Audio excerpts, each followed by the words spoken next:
Today, I want to share with you 5 female entrepreneurs and influencers who have dramatically made an impact in my life just for showing up who they are. I want to make bolder decisions. I want to be riskier. I don't want to make decisions from fear. I want to be a badass. And these women definitely encourage me to do so. I'm Amy Porterfield, ex-corporate girl turned CEO of a multi-7-figure business. But it wasn't all that long ago that I lacked the confidence, the budget, and the time to focus on growing my small but mighty business. Fast forward past many failed attempts and lessons learned, and you'll see the business I have today. One that changes lives and gives me more freedom than I ever thought possible. One that used to only exist as a daydream. I created the Online Marketing Made Easy podcast to give you simple, actionable, step-by-step strategies to help you do the same. If you're an ambitious entrepreneur or one in the making who's looking to create a business that makes an impact and a life you love, you're in the right place, friend. Let's get started.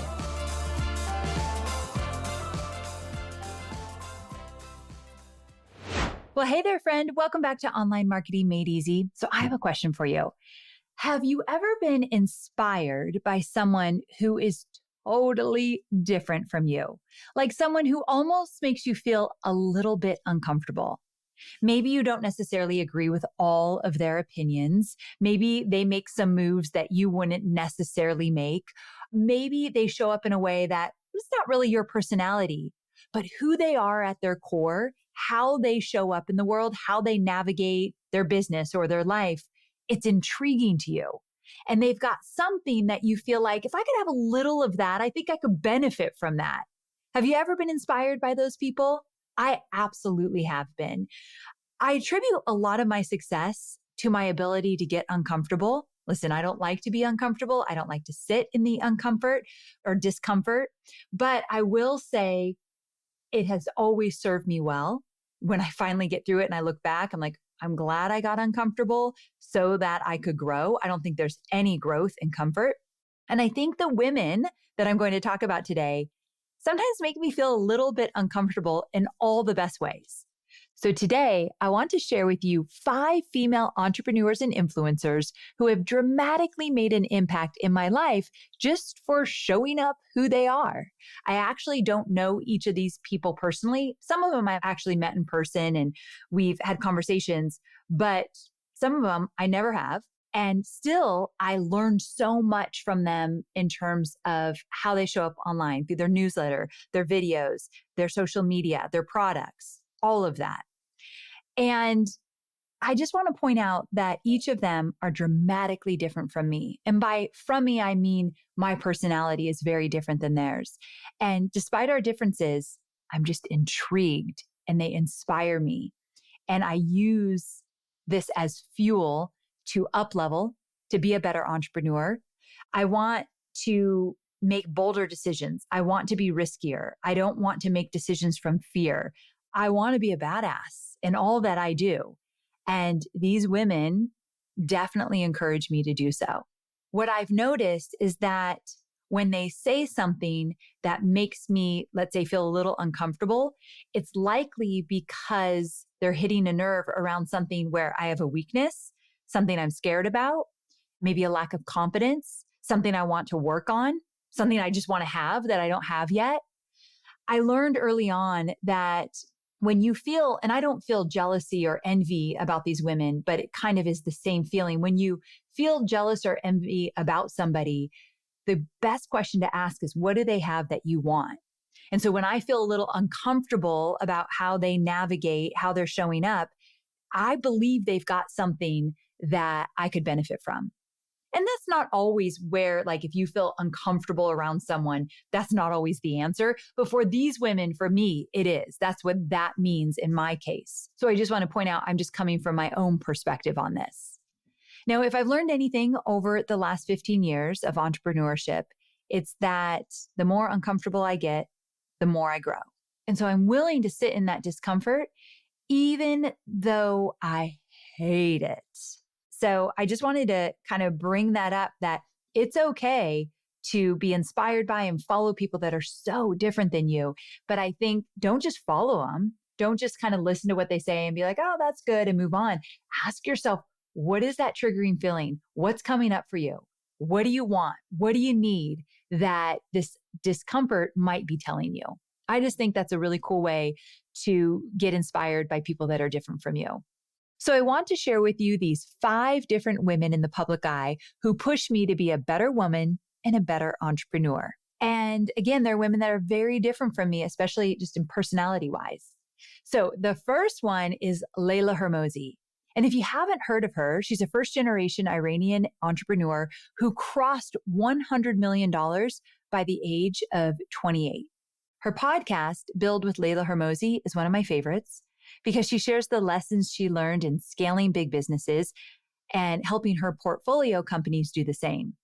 I also love her Instagram. If you're not following her on Instagram, all the women I mentioned today, I will be putting in the show notes at amyporterfield.com/654.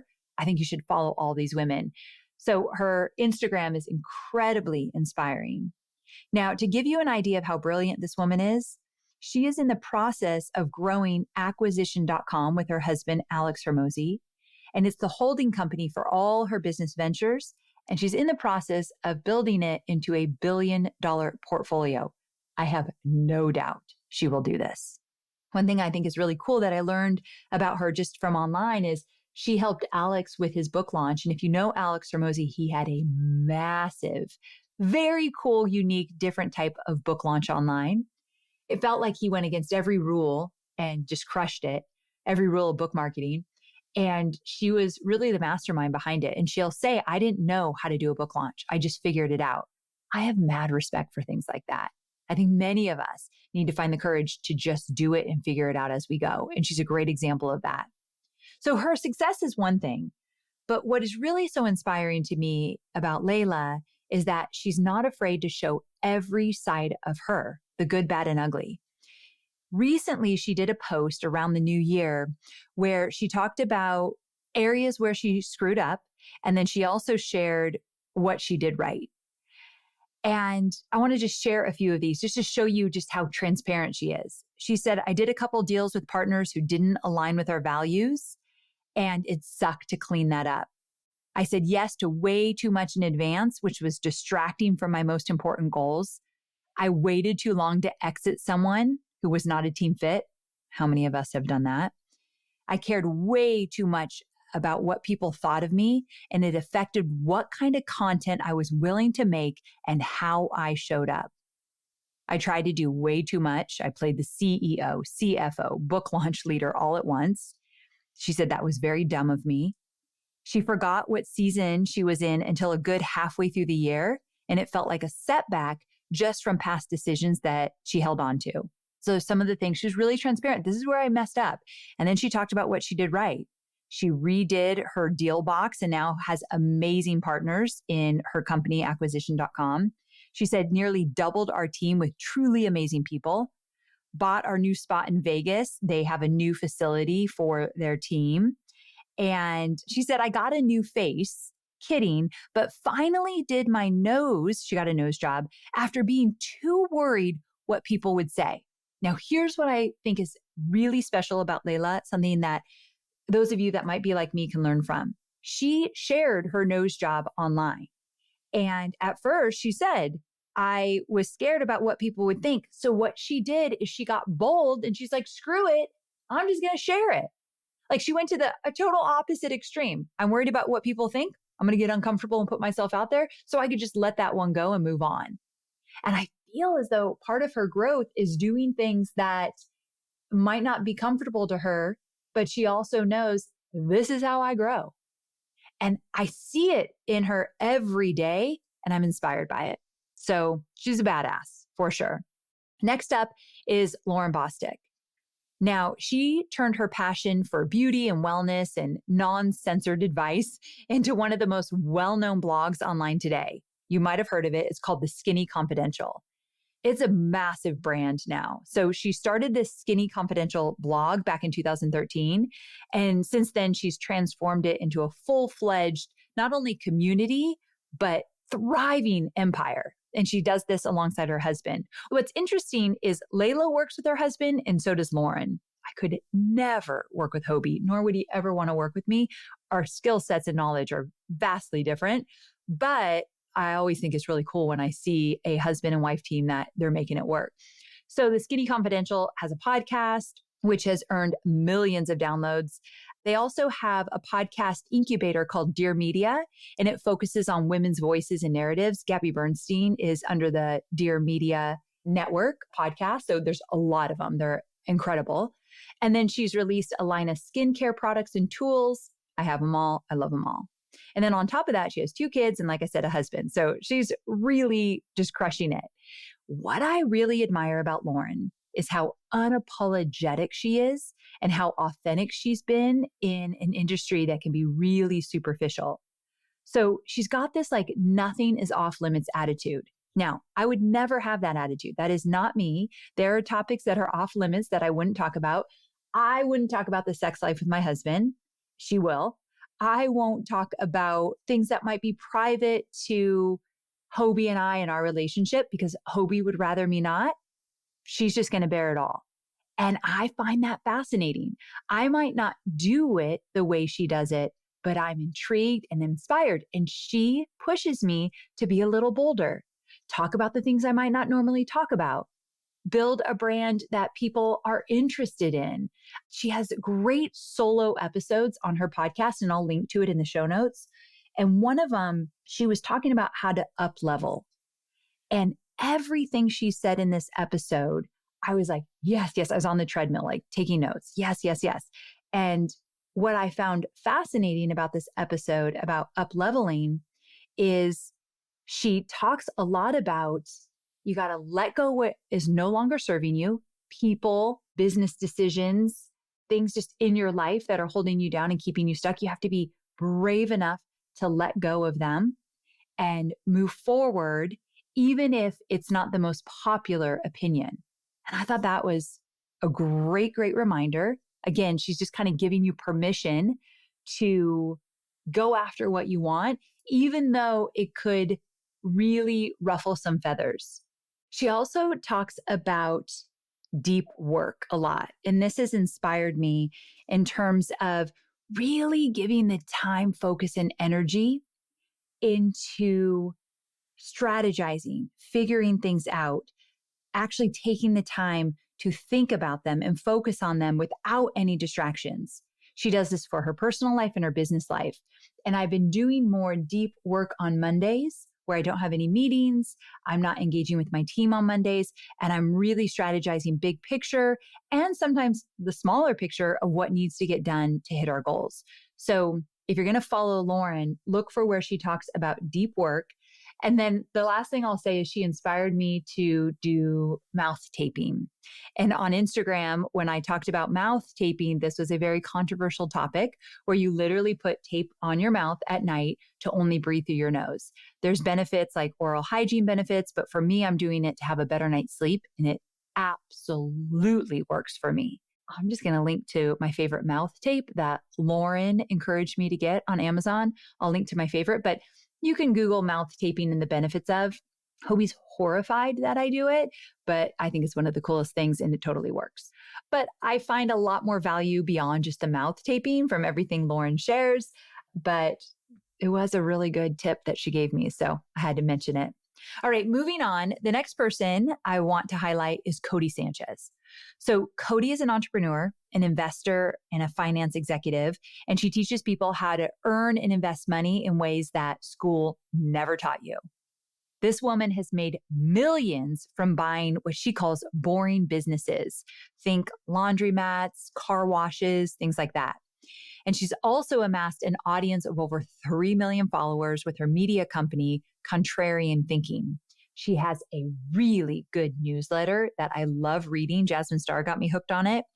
And if you know the model Ashley Graham, who's a very big deal, I saw a video on TikTok recently where Ashley was talking about some of her favorite influencers and why, because Ashley does a lot of investing in businesses, and Codie was the first person she mentioned.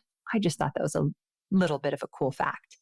I got to meet Codie in person at a charity event I was at for Stu McLaren and Amy's charity called Village Impact. It was a charity event / mastermind, and Codie was there, and we got to meet one of the coolest chicks ever. Like, she's cool online and she's cool in person. But what I wanted to share is that one thing Codie and I have in common is that we both share our strategies for making money and building a sustainable business for people who do not want a 9-to-5 job. But specifically, what inspires me about Codie is that she is incredibly, almost intimidatingly smart. And she often uses real world examples as a way to make sense of the core principles of business that she's teaching.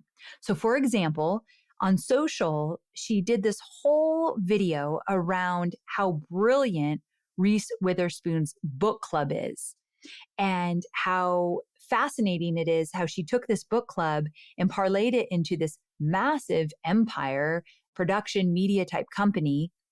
But it starts with the book club, and she dissected what that looks like in just a minute. I'll tell you what that model is. But the point is, when Codie shares these real life stories that you then glean business principles from, it feels like she's giving you insider secrets, things that nobody else knows. But the truth is, they're not insider secrets. This is information you can find through the Googles.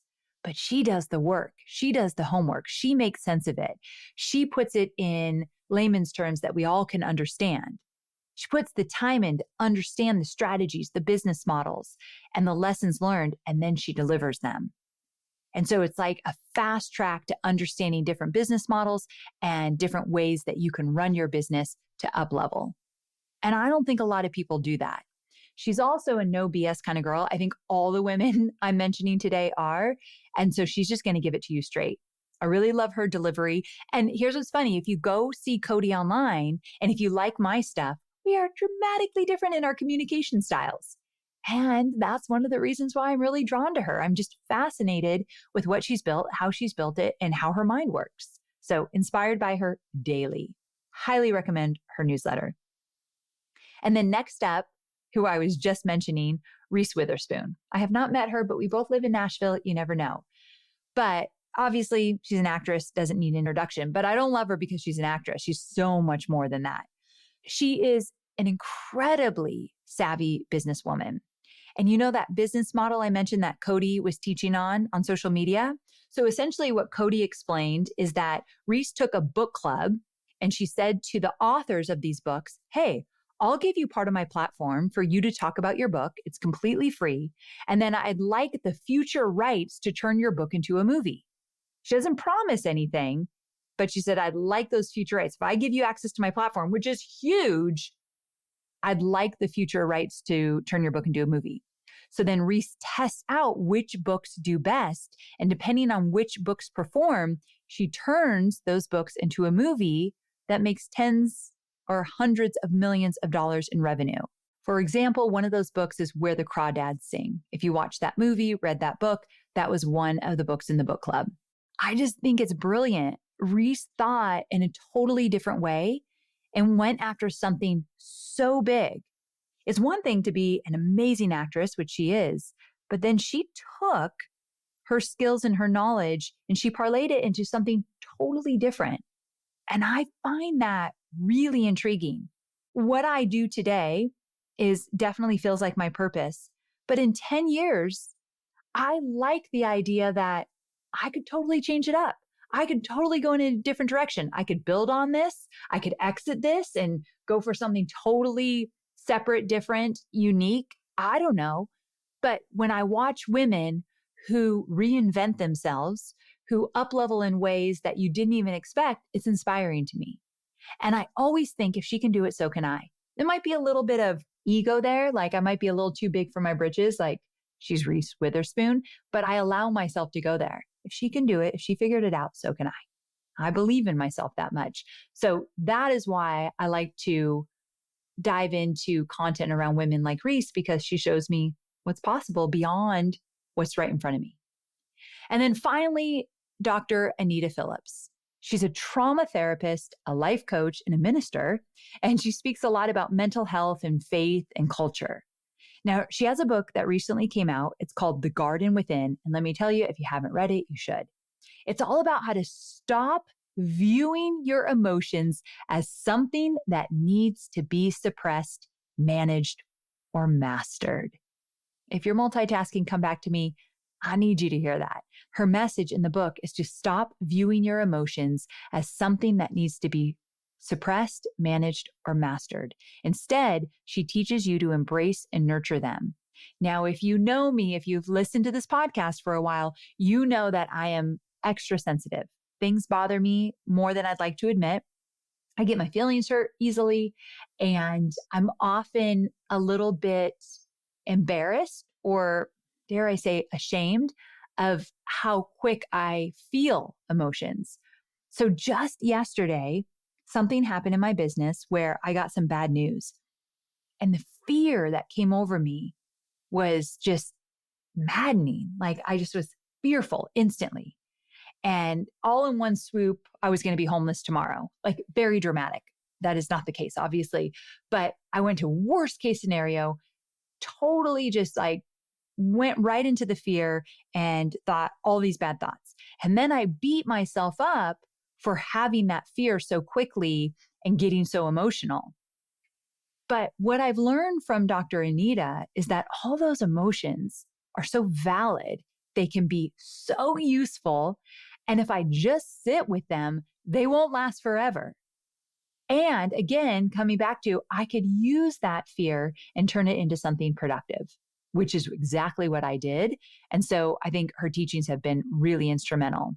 And also, one of the things that Dr. Anita talks about in her book that particularly resonates with me is this idea of purpose and how misunderstood it has become in our culture. In recent years, the idea of purpose has become this almost obsession over figuring out what's special about yourself. Why am I better? What makes me different? I know I have felt this before, like, what's so great about me? What am I put on this earth to do? And that can be a little bit overwhelming, right? It creates this intense pressure that's almost stagnating and prevents you from moving forward. I often tell my students, let's not worry about what your purpose is. If you can't figure it out, it will come with action. It will come over time. And Dr. Anita has this really wonderful definition of purpose that I think is just brilliant.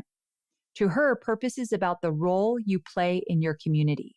She defines it as the gift you offer to meet a need in the community you're part of. So if you see a need, you ask yourself, what gift do I have to offer in my community that I can meet this need with? And that's it. It's so simple. Purpose is not this huge looming thing that needs to be achieved. It's much more simpler than that. And as a female entrepreneur, I think adopting this perspective can alleviate some of the pressure of having to be all the time. So for my students who are really struggling with finding their purpose, which comes up again and again, it might be as simple as look at your community. What are the needs and how can you rise to the occasion? And right there, that is enough.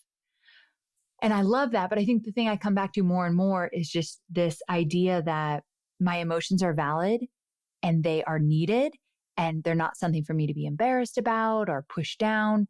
Like they actually are part of me and help me become the person I want to be. And that was really big for me. So just wanted to share that as well. Again, all of the women that I mentioned, I will link to their Instagram and any extra resources I might have mentioned, like their book or podcast or anything like that. This was a little bit of a different episode, but I find it fascinating to hear from people I like to hear from about who they're following and why they're following and what are they getting from that. So I just wanted to do an episode and share that with you. Thanks for hanging out with me. And if you'd be so kind, will you do me a favor and invite maybe an entrepreneurial friend to come hang out too? If you know someone that would find value in this episode and they're looking for some inspiration, grab the link and just text it to them or Slack it to them or whatever you want to do. I would greatly appreciate it. Thanks for tuning in. And on Thursday, I'll have more entrepreneurial goodness. So I'll see you then, same time, same place. Can't wait.